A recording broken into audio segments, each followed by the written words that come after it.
तो भाई लोग कैसे हो। आज मैं आप लोग के लिए लेके आया हूँ अभिमानी की हार। चलिए कहानी स्टार्ट करते हैं। विदिशा नगरी का राजा नागदत्त बहुत ही अभिमानी और दुष्ट प्रवृत्ति का था। उसमें एक बहुत बुरी आदत थी। पहले वह किसी सुंदर लड़की से जबरदस्ती विवाह कर लेता था, फिर किसी न किसी बहाने उससे नाराज होकर उसे कारागार में डाल देता था। कुछ दिनों पहले ही नागदत्त ने एक सुंदर लड़की से विवाह किया था, लेकिन अब उसे कारागार में डालने का उपाय सोच रहा था। एक दिन वह रानी के साथ नदी किनारे पहुंचा। रानी, हमारी इच्छा है कि तुम इस नदी में स्नान करो, लेकिन मैं इतनी सर्दी में इतने शीतल जल में कैसे स्नान कर सकती हूँ। तुम्हें इस नदी में स्नान करना ही पड़ेगा और जब तक हम चाहेंगे तुम्हें नदी में ही रहना होगा। महाराज, नदी का जल बर्फ की तरह शीतल है, मैं सर्दी में मर जाऊंगी। रानी, तुमने हमारा आदेश मानने से इनकार किया है, हम तुम्हें सजा देंगे। अब तुम्हें उम्र भर कारागार में रहना होगा। उम्र कैद की सजा सुनकर रानी कांप गई। मुझे क्षमा करें महाराज, मुझसे भूल हुई, मैं आपकी पत्नी हूँ। नहीं, हम कुछ नहीं सुनना चाहते। सैनिक, ले जाओ इसे और कारागार में डाल दो। सैनिक रानी को पकड़कर कारागार में ले गए। चलो अब इस कारागार में रहकर अपनी किस्मत पर आंसू बहाओ। आह, ओह। राजा ने फिर एक निर्दोष को कारागार में डाल दिया। हाय राम, यह अन्याय कब तक होता रहेगा। राज्य की सारी प्रजा राजा नागदत्त के इस अन्याय से बहुत दुखी थी। सुना है राजा ने आज फिर एक रानी को कारागार में डाल दिया। हाँ, पता नहीं राजा कब तक असहाय युवतियों को कारागार में डालता रहेगा, लेकिन दुष्ट राजा के भय से कोई विरोध नहीं करता था। यह अन्याय है, अत्याचार है, हम सबको इसका विरोध करना चाहिए। हम उसका विरोध भी नहीं कर सकते। राजा हमें कारागार में डाल देगा या हाथियों के पांव से कुचलवा देगा। इस तरह राजा नागदत्त अनेक युवतियों को कारागार में डाल चुका था। विदिशा के लोग उनके विरुद्ध कुछ कहते हुए डरते थे, क्योंकि राजा भेष बदलकर घुमा करता था। एक दिन, ओह, इस राजा का अत्याचार तो बढ़ता जा रहा है, अब सहन नहीं होता है। चुप रहो, अगर किसी ने सुन लिया तो तुम्हें कारागार में सड़ना पड़ेगा। अभी अधिक समय नहीं बीता था कि राजा के सैनिकों ने आकर उस युवक को पकड़ लिया। नहीं नहीं, मैंने कोई अपराध नहीं किया, मुझे छोड़ दो। तुम राजा के खिलाफ बोल रहे थे, स्वयं राजा ने अपने कानों से सुना है। एक दिन राजा नागदत्त व्यापारी के वेश में नगर में घूमने निकला। सुना है यहाँ का राजा बहुत अन्याय करता है।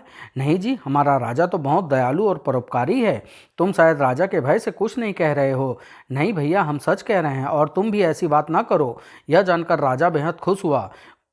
कोई मेरे भय से अब मेरे विरुद्ध बात नहीं करता है। हा हा हा।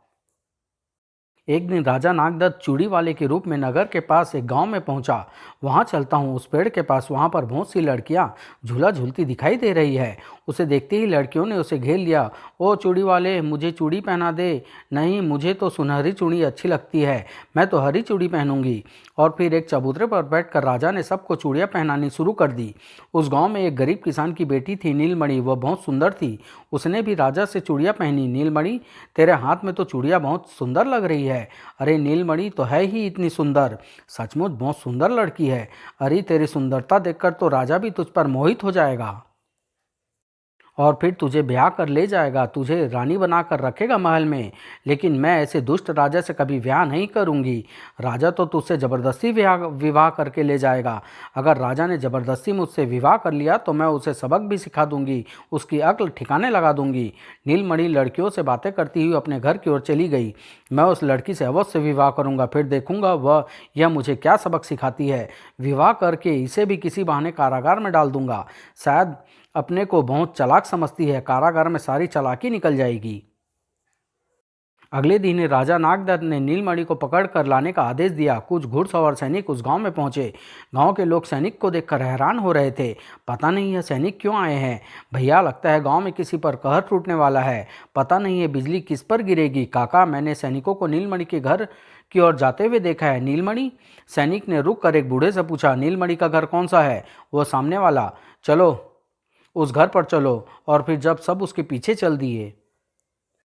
नीलमणि के घर पहुंचकर एक सैनिक ने दरवाजा खटखटाया। खट खट खट, दरवाजा खोलो।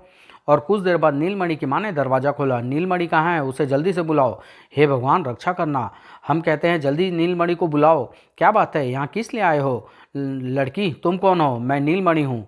ओह, तो तुम नीलमणि? ओह, तो तुम हो नीलमणि, हम तुम्हें लेने आए हैं, महाराज ने तुम्हें बुलाया है। महाराज ने बुलाया है? लेकिन क्यों? वह तुमसे विवाह करके तुम्हें रानी बनाएंगे। नहीं, मैं राजा से ब्याह नहीं करूंगी। तुम्हें हमारे साथ चलना पड़ेगा, नहीं तो हम तुम्हें बलपूर्वक ले जाएंगे। नीलमणि का पिता रामलाल भी वहाँ आ गया था और गांव के कुछ स्त्री पुरुष भी एकत्र हो गए थे। हाय मेरी बेटी, छोड़ दो मुझे, छोड़ दो। क्या बात है, ये सैनिक मेरी बेटी को क्यों ले जा रहे हैं? और फिर नीलमणि के ने विरोध करते करते भी सैनिक उसे उठाकर चल दिए। माँ, बापू बचाओ, हाय मेरी बेटी, अरे कोई उसे बचाओ बेटी, हाय। असहाय गांव वाले नीलमणि को सैनिक के साथ जाते हुए देख रहे थे। पता नहीं बेचारी के भाग्य में क्या लिखा है। दुष्ट राजा कुछ दिन तो उसे रानी बनाकर रखेगा और फिर कारागार में डाल देगा। अगले दिन राजा नागदत्त ने नीलमणि से विवाह किया। नीलमणि के माता पिता को भी गांव से बुलाया गया था। विवाह के बाद जब नीलमणि अपने माता पिता के पांव छूने के लिए झुकी तो, माँ बापू तुम मेरी बिल्कुल चिंता न करना बेटी, हमने तुझे एक पल के लिए भी अपने से अलग नहीं किया। बापू तुम माँ को समझाओ, मुझे मेरे भाग्य पर छोड़ दो। रोते भी लगते नीलमणि के माता पिता गांव लौट गए। कई दिन ऐसे ही बीत गए। नीलमणि रानी बनी हुई थी, लेकिन हर पल कुछ सोच कर उसका दिल भय से धड़क उठता था। क्या सोच रहे हो नीलमणि? कुछ नहीं महाराज, मुझे अपना गांव याद आ रहा था। अब तुम सब कुछ भूल जाओ, अब तो तुम्हें यहीं रहना होगा। आप ठीक कहते हैं, ससुराल में आकर लड़की को मायके का सब कुछ भुला देना चाहिए। मैं भी भुलाने की कोशिश कर रही हूँ। ठीक है, हम भोजन के लिए जा रहे हैं, तुम भी हमारे साथ चल सकती हो। और दोनों कक्ष से बाहर की ओर चल दिए। कई दिन से राजा नागदत्त नीलमणि को कारागार में डालने की तरकीब सोच रहा था, लेकिन अभी उसे कोई तरकीब नहीं सूझ रही थी। अब मुझे जल्दी ही नीलमणि को किसी बहाने कारागार में डाल देना चाहिए। बहुत चालाक है, कोई गलती करके मुझे गुस्सा करने का अवसर ही नहीं दे रही। राजा किसी गहरी चिंता में खोया है, मुझे सतर्क रहना चाहिए। एक दिन राजा नागदत्त अपने दरबार में शाम को महल से लौटा तो, आप आ गए, मैं दासी को बुलाकर जल मंगवाती हूँ। नहीं, आज तुम स्वयं हमारे लिए जल लाओगी। आप आराम से बैठिए, मैं जल लेकर आती हूँ। नीलमणि राजा के लिए जल लेने उस कक्ष से बाहर चली गई। आज मुझे इसकी गलती पकड़ने का खूब बहाना मिलेगा, क्योंकि इसको यह तो पता ही नहीं कि मैंने जल क्यों मंगवाया है। अगर यह पीने के लिए जल लाएगी तो मैं कहूँगा कि मैंने हाथ पांव धोने के लिए मंगवाया था। अगर हाथ पांव धोने के लिए लाएगी तो जल पीने की बात कहूँगा। आज यह बच नहीं सकेगी। उधर नीलमणि सोच रही थी, राजा ने मुझे ही जल लाने को कहा है, अवश्य ही इसमें कोई रहस्य छिपा है, मुझे बुद्धि से काम करना होगा। जब नीलमणि जल लेकर राजा नागदत्त के पास पहुंची तो वह झटके से उठकर बोला, नीलमणि, हमने तुमसे पीने के लिए जल मंगाया था और तुम हाथ पांव धोने के लिए इस बड़े पात्र में जल लेकर आई हो। महाराज मेरी बात तो सुनिए। नहीं, हमें कुछ नहीं सुनना। तुमने गलती की है, अब तुम्हें कारागार की सजा भुगतनी होगी। महाराज मैंने कोई गलती नहीं की, मैं आपको पीने के लिए ही जल लेने गई थी। लेकिन महाराज, जब कोई बाहर से चल कर आता है तो उसे पहले हाथ पांव धोने के लिए जल दिया जाता है, उसके बाद पीने के लिए। आपके पीने के लिए दासी जल आ रही है, मैं उससे कह कर आई हूँ, तब तक आप हाथ पांव धो लें। बिना हाथ पांव धोए आप जल कैसे पी सकते हैं? तभी दासी जल लेकर राजा के पास पहुंच गई। ओह, आज तो अपनी बुद्धिमानी से बच गई, लेकिन अगली बार नहीं बचने दूंगा। तुम बहुत होशियार हो नीलमणि। एक दिन राजा नागदत्त नीलमणि के साथ विश्राम कक्ष में बैठा कुछ सोच रहा था। बहुत दिन हो गए, अब जल्दी ही किसी न किसी बहाने कारागार में डाल देना चाहिए। लगता है आज फिर राजा कोई योजना बना रहा है। अभी दोनों सोच में खोए हुए थे कि महाराज की जय हो। महाराज चंदन नगर के राजा ने अपना दूत भेजा है। महाराज चंदन सिंह ने हमारे लिए क्या संदेश भेजा है? महाराज, हमारे राजा ने अपने राज्य की वर्षगांठ पर आपको यह मिठाई भेजी है। अरे वाह, राजा ने हमारे लिए मिठाई भेजी है, फिर तो हम अभी खाएंगे। अभी राजा नागदत्त ने मिठाई खाने के लिए टुकड़ा उठाया ही था कि ओह सटाक, और तभी नीलमणि, तुमने हमारे मित्र राजा की मिठाई गिरा दी, हम तुम्हें इस गलती की सजा देंगे। नहीं, मैंने कोई गलती नहीं की है, बल्कि मुझे तो इस काम के लिए पुरस्कार मिलना चाहिए। अवश्य हम तुम्हें कारागार का पुरस्कार देंगे। सैनिक, नीलमणि को बंदी बनाकर ले जाओ और कारागार में डाल दो। ठहरो, मुझे कारागार की सजा का आदेश देने से पहले इस मिठाई का परीक्षण तो करके देख लीजिए। परीक्षण? कैसा परीक्षण नीलमणि? तुम हमें चालाकी से बहकाना चाहती हो, लेकिन इससे तुम कारागार में जाने से नहीं बच सकती। मुझे अपनी गलती पर हर सजा स्वीकार है, लेकिन एक बार यह मिठाई किसी कुत्ते बिल्ली को अवश्य खिलाकर देख ली जाए। लेकिन ओह, मुझे भाग निकलना चाहिए, नहीं तो राजा मुझे फांसी पर चढ़ा देगा। लेकिन क्या? पहले इस दूध को बंदी बना लिया जाए और फिर किसी कुत्ते या बिल्ली को यह मिठाई खिलाई जाए। ठीक है सैनिक, पहले तुम इस दूध को पकड़ लो और फिर किसी कुत्ते या बिल्ली को ले आओ। राजा के आदेश पर सैनिक ने उस दूध को बंदी बना लिया। फिर तभी दूसरा सैनिक एक बिल्ली को पकड़ लाया। सैनिक, बिल्ली को मिठाई के पास छोड़ दो। म्याऊं। सैनिक के छोड़ते ही बिल्ली मिठाई खाने लगी और कुछ देर बाद ही अरे बिल्ली तो मिठाई खाते खाते ही मर गई। क्या इसमें जहर था? हाँ महाराज, इसमें जहर मिला था। मुझे दूध के चेहरे से पहले ही संदेह हो गया था। वैसे भी किसी दूसरे द्वारा बाहर से लाई वस्तु को बिना परीक्षण के खाना खाना कभी भी हानि पहुंचा सकता है। ओह, नीलमणि ने मुझे मरने से बचा लिया, लेकिन खुद भी कारागार की सजा से बच गई। कोई बात नहीं, अगली बार इसे कारागार में डालकर ही मानूंगा। नीलमणि, तुमने अच्छा काम किया है। हमें तुमसे ऐसी ही आशा थी। वैसे मेरी प्रशंसा कर रहे हैं, लेकिन मन ही मन कारागार न भेज पाने के कारण दुखी हो रहे होंगे। और कुछ दिन ऐसे ही बीत गए। राजा को अभी तक नीलमणि को सजा देने का कोई अवसर नहीं मिला था। तभी एक दिन, नीलमणि, आज हम शिकार पर जा रहे हैं। वहाँ से हम शाम तक लौट आएंगे। मैं आपकी प्रतीक्षा करूंगी, आप समय पर लौट आना। राजा नागदत्त कुछ सैनिक के साथ शिकार पर चला गया। जंगल में शिकार के लिए जाना तो राजा नागदत्त का बहाना था। वह तो नीलमणि को फंसाने के लिए चाल चल रहा था। सैनिक, आज मौसम बहुत सुहाना है, आज हम कोई शिकार नहीं करेंगे। तुम महल में जाकर नीलमणि को ले आओ। बस आज हम खूब सैर करेंगे। जो आज्ञा महाराज। सैनिक नीलमणि को लेने चला गया तो एक पेड़ के नीचे बैठकर राजा सोचने लगा, आज नीलमणि मेरे जाल से बच नहीं सकेगी। यदि वह सैनिक के साथ आ गई तो कहूँगा कि तुमने मेरी राजमुद्रिका देखे बिना सैनिक की बात पर कैसे विश्वास कर लिया, और यदि नहीं आई तो अपना आदेश न मानने के अपराध में उसे कारागार में डाल दूंगा। हा हा, आज तो ईश्वर भी उसे नहीं बचा पाएगा। उधर तेजी से घोड़ा दौड़ाता हुआ वह सैनिक महल में पहुंच गया। कुछ ही देर में सैनिक नीलमणि के पास पहुंचा। महाराज ने संदेश भेजा है कि आज मौसम बहुत अच्छा है, इसलिए हम आज जंगल में सैर करेंगे। महाराज ने आपको बुलाया है। ओह, कहीं राजा ने कोई चाल तो नहीं चली है, लेकिन मुझे अब क्या करना चाहिए? और फिर कुछ सोचकर नीलमणि ने कहा, सैनिक, तुम महाराज से जाकर कह दो कि मैंने तुम्हारे साथ आने से इनकार किया है, लेकिन महाराज क्रोध करेंगे। उन्होंने आपको बुलाया है। तुम्हें जो कहा गया है उसका पालन करो। अगर हमारी बात नहीं मानी तो हम तुम्हें सजा भी दे सकते हैं। यह मत भूलो कि हम विदिशा नगरी की रानी हैं। जी ठीक है, मैं वापस जा रहा हूँ। तभी सैनिक उस कक्ष से बाहर चला गया। कुछ ही देर में सैनिक ने जंगल में पहुंचकर राजा को सूचित किया, महाराज, रानी ने जंगल में आने से इनकार किया है। क्या कहा? उसने हमारे आदेश को मानने से इनकार किया है। हम उसे इस अपराध की सजा अवश्य देंगे। हम अभी महल के लिए प्रस्थान करेंगे।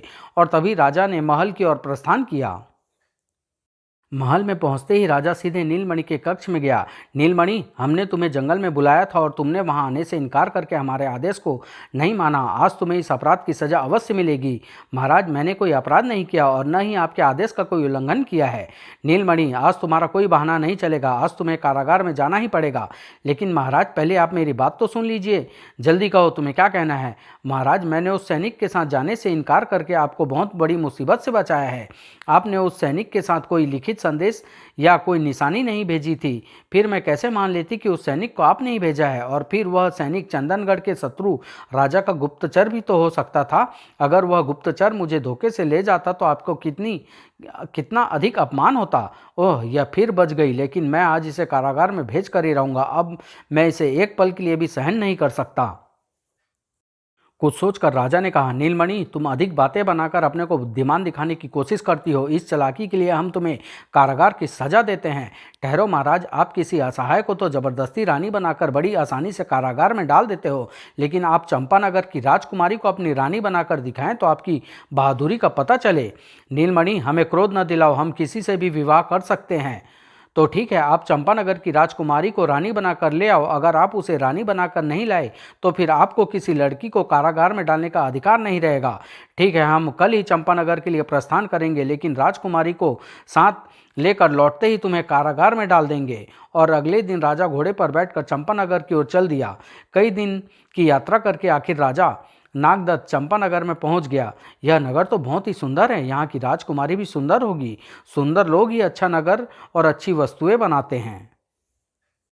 चंपानगर की राजकुमारी चंपा ने एक घोषणा करा रखी थी, जो कोई व्यक्ति इस कुएं से पूरे नगर के लोगों को जल पिलाएगा, राजकुमारी चंपा उसी व्यक्ति के साथ विवाह करेगी। राजा चंपानगर, अरे फिर तो राजकुमारी से विवाह करना बहुत आसान है। यह काम तो मैं बाएं हाथ से पूरा कर लूँगा। और फिर तेजी से घोड़ा दौड़ाता राजा नागदत्त महल के दरवाजे पर पहुंचा। मैं विदिशा का राजा नागदत्त हूँ। राजकुमारी की शर्त पूरी करने के लिए मैं उससे मिलना चाहता हूँ। आप मेरे साथ राजकुमारी के पास चल सकते हैं। शीघ्र ही वह सैनिक राजा नागदत्त को राजकुमारी चंपा के पास ले गया। राजकुमारी जी, अब विदिशा के राजा नागदत्त आपकी शर्त पूरी करना चाहते हैं। राजा, एक बार फिर सोच लो, अगर शर्त पूरी नहीं हुई तो मैं तुम्हें बंदी बना लिया जाएगा। पहले भी बहुत से राजा और राजकुमार बंदी बनाए जा चुके हैं, लेकिन मैं शर्त अवश्य पूरी करूंगा। आप विवाह की तैयारी करें। सैनिक, तुम इन्हें अतिथि गृह में ले जाओ। कल सुबह से लोगों को जल पिलाना प्रारंभ करेंगे। सैनिक राजा को अतिथि गृह की ओर ले गया। दूसरे दिन प्रातःकाल से ही राजा नागदत्त ने उस कुएं से नगरवासियों को जल पिलाना प्रारंभ कर दिया। और उस दिन सुबह से दोपहर हुई, फिर दोपहर से शाम, फिर भी जल पीने के लिए नगरवासियों की बहुत लंबी कतार लगी थी। लेकिन राजा नागदत्त बुरी तरह थक चुका था। ओह, अब तो मुझसे खड़ा भी नहीं हुआ जा रहा और लोगों की भीड़ कम होती दिखाई नहीं देती। हाय, अब मैं क्या करूं? जल्दी पिलाओ, जल्दी जल पिलाओ, हम भी जल पिएंगे। और जब राजा नागदत्त कुएं से जल निकालने के लिए उठा तो आह, उसके कदम लड़खड़ा गए और वह कुएं की मुंडेर पर ही गिर गया। आह, देखो, वह गिर पड़ा। अरे, कोई उसे उठाओ।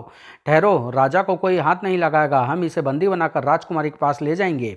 ओह, अब मुझे बंदी बनकर रहना होगा। हे भगवान, क्या सोचकर आया था और क्या हो गया? सैनिक राजा नागदत्त को पकड़कर राजकुमारी चंपा के पास ले गए। तुम अपनी शर्त हार गए, अब तुम्हें कारागार में रहना होगा। इन्हें ले जाकर कारागार में डाल दो। और फिर सैनिक ने राजा नागदत्त को कारागार के एक कक्ष में बंद कर दिया।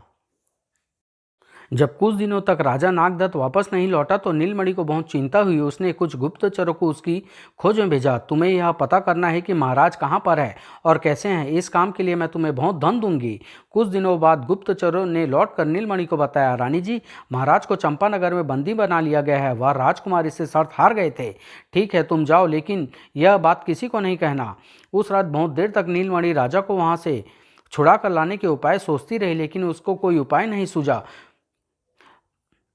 कुएं से पूरे नगर के लोगों को जल पिलाना तो किसी एक व्यक्ति के लिए बहुत मुश्किल है, फिर राजा को वहां से कैसे छुड़ाया जाए? अगले दिन नीलमणि को महामंत्री से विचार विमर्श करके कहा, महामंत्री जी, मैं राजा को छुड़ाने के लिए जाऊंगी। मेरे पीछे आप ही सब कुछ राजकाज देखेंगे। और फिर नीलमणि राजकुमार का भेष बनाकर चंपानगर के लिए चल पड़ी। नीलमणि को अकेले घने जंगल से गुजरना पड़ा। ओह, बहुत घना जंगल है, यहाँ पर तो अवश्य ही भयंकर जानवर होंगे। हे भगवान, मैं उनसे कैसे बच पाऊंगी? लेकिन अभी वह घने जंगल से कुछ ही दूर चली थी कि तभी, अरे बाप रे, जंगली हाथी! इस हाथी से तो मैं तलवार से भी नहीं लड़ सकती। अभी नीलमणि सोच ही रही थी कि हाथी को अपनी ओर आते देख घोड़ा तेजी से भाग निकला।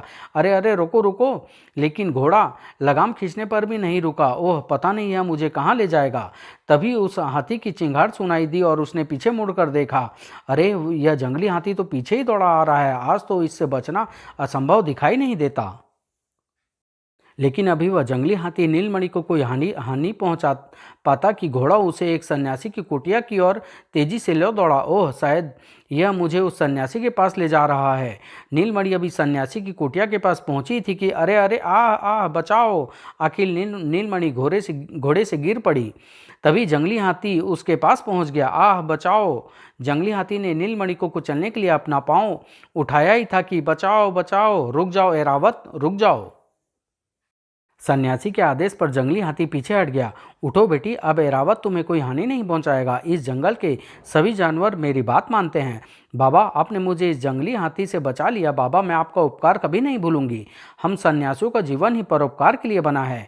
लेकिन यह बताओ बेटी, इस घने जंगल में अकेली तुम क्यों आई हो और तुमने यह पुरुषों के वस्त्र क्यों पहन रखे हैं? बाबा, मेरे इस जंगल से गुजरने की बहुत लंबी कहानी है बाबा। मैं बहुत मुश्किल में फंस गई हूँ। अच्छा बेटी, कुटिया के पास बैठकर तुम्हारी कहानी सुनेंगे। सन्यासी के साथ नीलमणि उस कुटिया के पास जाकर बैठ गई और उसने सन्यासी को सारी कहानी सुनाई। बेटी, फिर भी तुम ऐसे अन्यायी राजा को कारागार से छुड़ाना चाहती हो जो तुम्हें बंदी बनाकर रखना चाहता है? बाबा, वह मेरे पति हैं। एक स्त्री अपने पति के संबंध में बुरा कैसे सोच सकती है?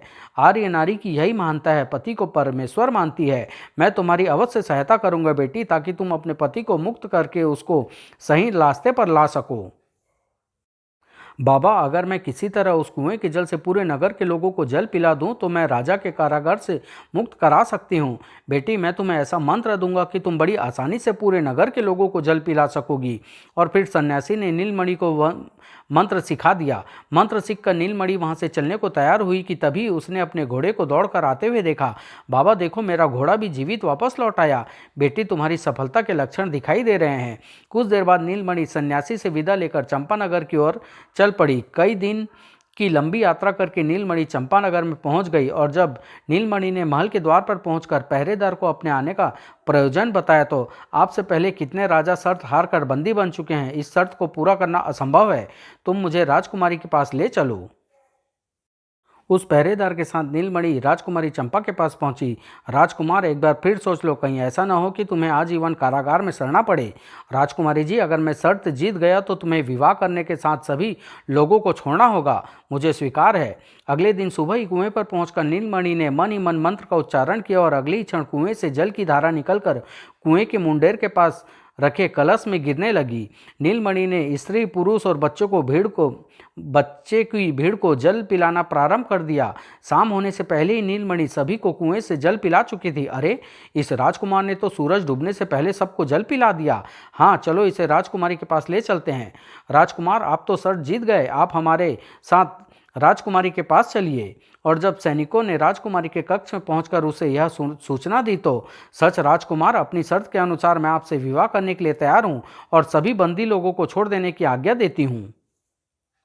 राजकुमारी, हमारे वंश की परंपरा के अनुसार तुम्हें मेरी पगड़ी और तलवार के साथ फेरे लेने होंगे।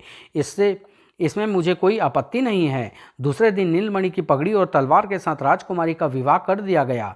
नीलमणि ने राजा नागदत्त को सेवक के रूप में अपने पास रख लिया। राजकुमार के भेष में होने के कारण नागदत्त नीलमणि को पहचान नहीं सका। नागदत्त, हमने तुम्हें कारागार से मुक्त कराया है, इसलिए अब तुम्हें हमारे साथ रहना होगा।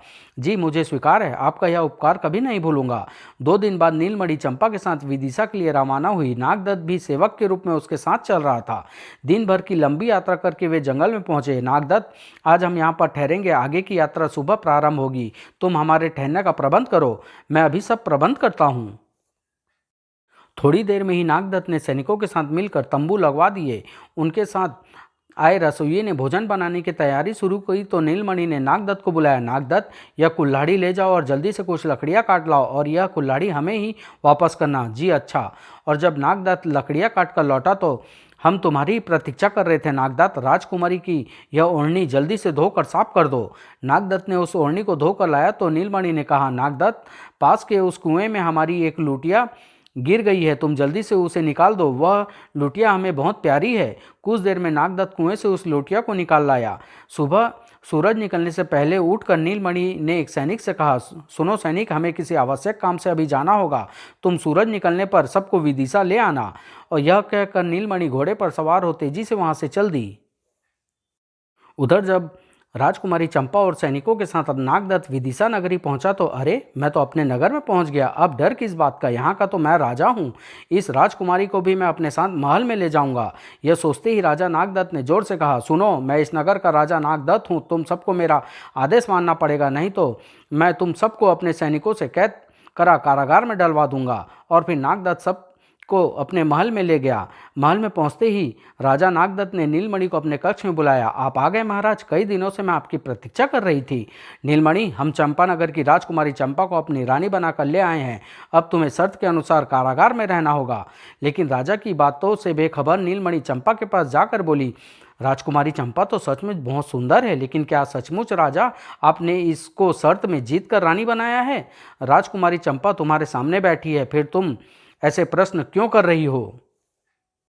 यह तो मैं देख ही रही हूं, लेकिन महाराज, मुझे कोई ऐसा सबूत दो जिससे यह पता चले कि आप सचमुच राजकुमारी की शर्त जीत कर लाए हैं। इसका क्या सबूत हो सकता है? लेकिन मेरे पास ऐसे सबूत है जिससे यह पता चल सकता है कि राजकुमारी का विवाह आपके साथ नहीं हुआ। तुम झूठ बोल रही हो, कारागार की सजा से बचने के लिए यह नाटक कर रही हो। मैं सच कह रही हूँ महाराज, आप सचमुच सबूत पाना चाहते हैं तो मैं उन्हें भी दिखा देती हूँ। इतना कहते ही नीलमणि ने ताली बजाई। तभी एक सैनिक एक थाली में राजकुमार की पगड़ी और तलवार लेकर वहां आया। महाराज, इस पगड़ी और तलवार को तो आप पहचानते ही होंगे। अभी राजा कुछ बोल पाता कि राजकुमारी चंपा ने झट से कहा, रानी जी, मेरा विवाह इस पगड़ी और तलवार के साथ ही हुआ है। नीलमणि ये सब कहाँ से ले आई? नहीं नहीं, राजकुमारी झूठ बोल रही है। शायद आप कुछ और सबूत देखना चाहते हैं। तभी नीलमणि ने फिर से ताली बजाई और 3 दासियों ने प्रवेश किया। आगे बढ़कर नीलमणि ने थालियों पर ढके हुए कपड़े को हटा दिया। कुल्हाड़ी, ओढ़नी, लूटिया, इन्हें देख लेने के बाद आप कोई अन्य सबूत नहीं देखना चाहेंगे।